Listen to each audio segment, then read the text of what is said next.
dollars that flow, they're just evidence of the vibrational currency that you've got going on. It's just the next logical step.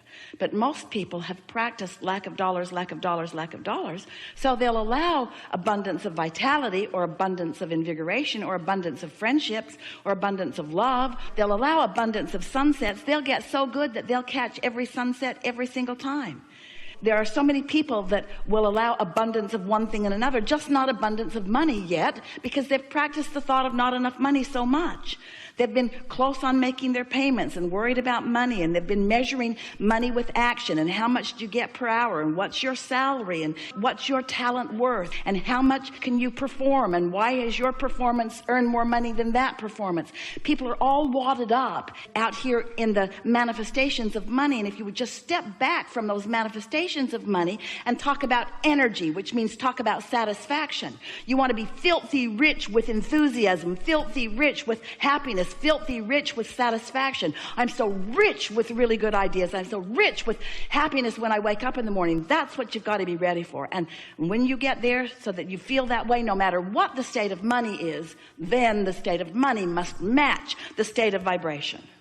It's law. So it's about really feeling the satisfaction, feeling blessed with the idea, feeling so blessed that the idea came, feeling eager that the idea will flesh out, feeling eager that the idea will blossom into something that feels like an action ready to take.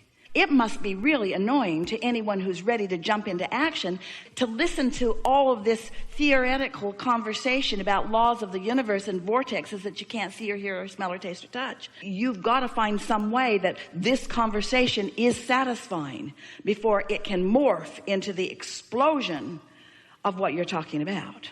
What happens to most people is that their vibration matches their state of money, because they just keep looking at it and talking about it and measuring it and complaining it and worrying about it and trying to take action and being unproductive in it and eking through it and asking somebody else. Government, give me money. Mother and dad, give me money. Lawsuit, give me money. Give me this big pile of money. And if you don't have a big pile of money, you're not ready.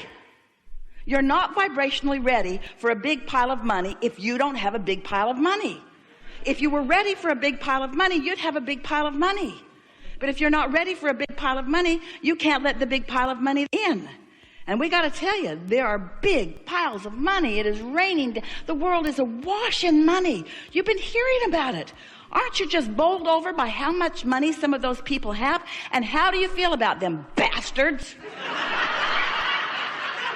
Why should they have all of that money? They should put it in a big pot and we should divvy it all out. And if you did, it wouldn't take 10 years before the money would be right back where it is. You see, you got to be ready for money. You got to be ready for money, which means you got to be happy without it. Which means you've got to be cashing in your vibrational chips. You got to be thankful for this day, and thankful for this chair, and thankful for this opportunity, and thankful for this conversation, and thankful for that sunshine and for those highways. Thankful for this, appreciating of that. Thankful for the quieted mind. Thankful for the insight. Thankful for the enthusiasm. Thankful for the love in my heart. Thankful for that precious face. Thankful for this person I've never met in my life, and on the elevator had such a nice exchange with not even any words because there was a language barrier, but oh my God, how good it was to meet you. Thankful, thankful, thankful, thankful, thankful, thankful, thankful, thankful, thankful, thankful, thankful, thankful, thankful, thankful, thankful. Thankful just brings more and more and more and more and more. When you are ready to be ready as you are, and we feel that readiness in terms of desire, and not much meditation will help you to be really ready in terms of vibration, then follow your impulses. You see, here's the thing, and we're happy that you've looped back around here in such a pointed way.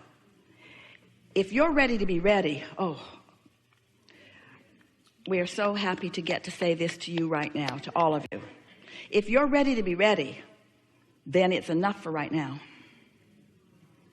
And then if you're ready to be ready, that too is satisfying. And the super rich thing over there isn't even in your mind, because that activates a crevasse of lack between what you've got and what you've got. So when you're really ready to be ready, then you say, oh, I'm having such satisfying feelings these days. Oh, I feel so good to be alive. Really good thoughts are coming to me. And as it gets closer and closer and closer to bursting into where money starts avalanching into your experience, those ideas will feel different than these ready to be ready to be ready to be ready to be ready. So it's about really feeling the satisfaction, feeling blessed with the idea, feeling so blessed that the idea came, feeling eager that the idea will flesh out, feeling eager that the idea will blossom into something that feels like an action ready to take. It must be really annoying to anyone who's ready to jump into action to listen to all of this theoretical conversation about laws of the universe and vortexes that you can't see or hear or smell or taste or touch. You've got to find some way that this conversation is satisfying before it can morph into the explosion of what you're talking about. Can you feel that there's a gap that's still there? There's an awareness that something hasn't happened that's still dominant. And in that wanting to get over that edge, there's some dissatisfaction that's keeping you from getting over the edge. All right, now there's some things to take into consideration because there are a lot of clogged pipes on that subject. So there already is quite a bit of momentum on that subject. So if we approach it in any normal way, we're just going to add to the clogged pipe. You see what we're getting at? So here's a law-based fact that if you can hear it, it will serve you in every conversation that you have with yourself in your deliberate creation forevermore. The more general you are when you approach a topic where you know you have clogged pipes, the better off you'll be. Now think about what that means. If you don't have any clogged pipes, if you're thinking about something wanted, then the more specific you are, the faster the momentum and the better it is, because you're carving out a path of least resistance to something. But when you're thinking about something unwanted and adding to what you do not want, then the less specific you are, the better off you'll be. Does that make sense to you? What's the goal here? To find the first pure thought about abundance. A pure thought about abundance. So just reach for a pure thought about abundance, which means try not to have it have any relationship to you. If you're not feeling abundant, then be good to leave you out of the equation for just a little bit. So let's just talk purely about the idea of abundance. So we're going to make a statement to you, really to all of you. This is another refined point, very fine-tuning, deliberate creators that we are visiting with here today. So how do you feel about the concept of, in order to get the results that you want, if you've got some clogged pipes, just never mind them, lay some new pipes? Doesn't that make perfect sense to you? Isn't that an easy to understand concept? So now we just want to insert this very important understanding. When you're standing in the middle of clogged pipes, and you know you are because you feel uncomfortable, that's not the time to try to lay new pipes, because all you do is increase the clogging of the pipes that already exist. So here's a statement that we want you to remember. We want you to somehow, some way, and we'll talk more about that as we're moving forward, somehow, some way, get on this high-flying disc. Usually happens first thing in the morning, before things have come to thwart it. Sometimes you don't make it to breakfast. But first thing in the morning is when you're most likely to feel it. And the more you reach for it, the more you care about it, the more you milk it when you are there, the more you will own it, the easier it will be, the more the momentum will be there, the more often you'll be there, the easier it'll be to be there. So let's say you're there, and it doesn't matter if you even know how you got there. Yesterday I was talking to a friend on the telephone the other day, and they got on the subject, and they were laughing so hard. They were laughing so hard that neither one of them could understand what the other one was saying. What? I can't understand you. What? I can't understand you. And so Esther has decided that she never needs to meditate again. She'll just remember that conversation, and she goes right to that high-flying disc. In other words, when you get hold of something that feels like that, just milk it and milk it and milk it and milk it and milk it, and use it for your reason for feeling the way that you're feeling. So here's the statement. We've been teasing you about it. It's time to deliver it to you.